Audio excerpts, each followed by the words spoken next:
Uncle made a few comments about illegal immigration. How could you be against illegal immigration? Do we have borders, people, or do we not have borders? If you just want anyone to come and go, great. Illegal immigration needs reform. And if you don't understand that, then this conversation is done. But here we are. So we have to get rid of the pageant because NBC Universal says, "Oh, I don't understand illegal immigration." So that sounded racist. And then Telemundo's like, "Oh, we don't like it neither, senor." Everyone's getting involved, and we go, "Fine, we'll give it up. It's not a big deal to us. We were just trying to do a nice thing for the community. It was by far the best, the most brilliant, the most wonderful pageant. But go ahead and take it back. We sell it. Made a pretty good profit too. I mean, have you seen the amount of money we made on selling that? It really amazing. So we sell it, and within 3 months, it's fallen apart. I mean, this is not good leadership, people. This is not America being great. This is a wreck. I mean, Steve Harvey can't even read. And then what does he do? He puts out an apology tweet that's even more ineffective than his first mistake. He said, "Miss Philippians, I'm sorry." What is this, a book of the Bible? Does anyone know what's going on? Of course not. And I want to point out one thing. Karma. You got mad, I made a few comments about illegal Hispanics, and who lost in the long run? A Hispanic young woman from Colombia.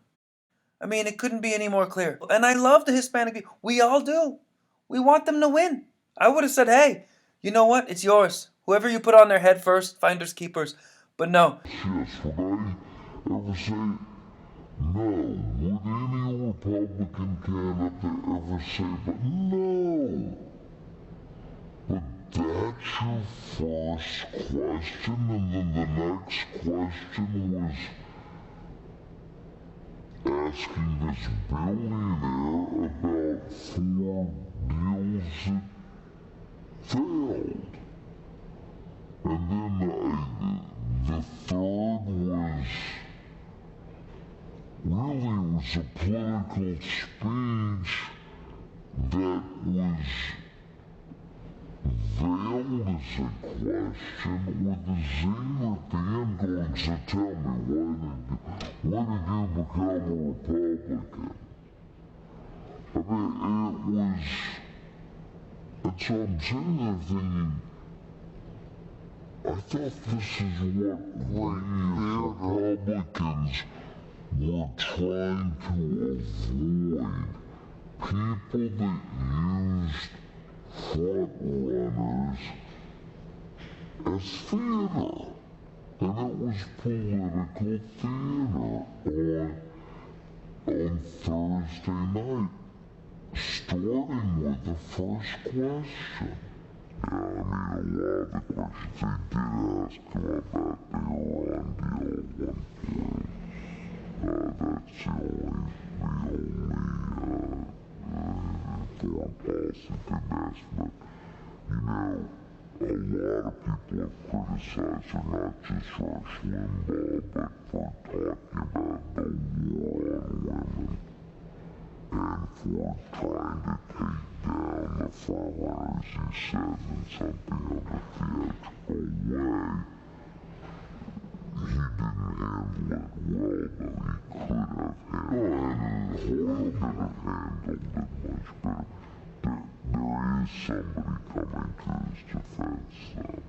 Is the North Korean government on their Twitter account. Do we have that, Alex? The North Koreans are, here we go, U.S. media tell this array as venomous Fox News declares war on noted star. Donald Trump got the North Koreans. That's a pretty strong coalition. Hell, they went after him, and he didn't do all that well, but I think we all, at least you and I, agree. Mika probably agrees, I don't know about Steve, that he's still standing, and he's still being defiant, and if he's so weak, the question I have this morning is, why isn't any Republican just overtaking it? if it's such a strong field, if he's so weak, why is it that they can't get, traction in the polls? Why can't they move up? Following my Twitter feed yesterday, throughout the day, when there was a poll showing Donald Trump in first place, just fraught with lots of different problems all around for him and for the whole.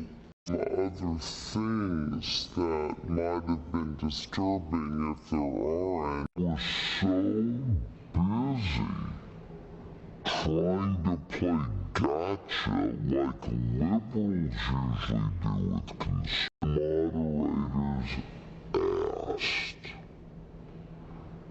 were questions that, if asked by a broadcast network coalition with Turkey at the same time, that we're trying to go into specifics of policy and getting there. Instead, this was the sort of thing.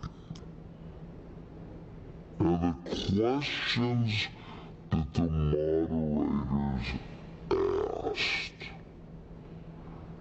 were questions that, if asked by a broadcast network or any other network other than Fox News, the reaction would have been so volcanic. Think if it happened here, that conservatives would altogether be trashing those networks and the mainstream media for months to come, which brings up the much bigger point. Then we'll go to this poll.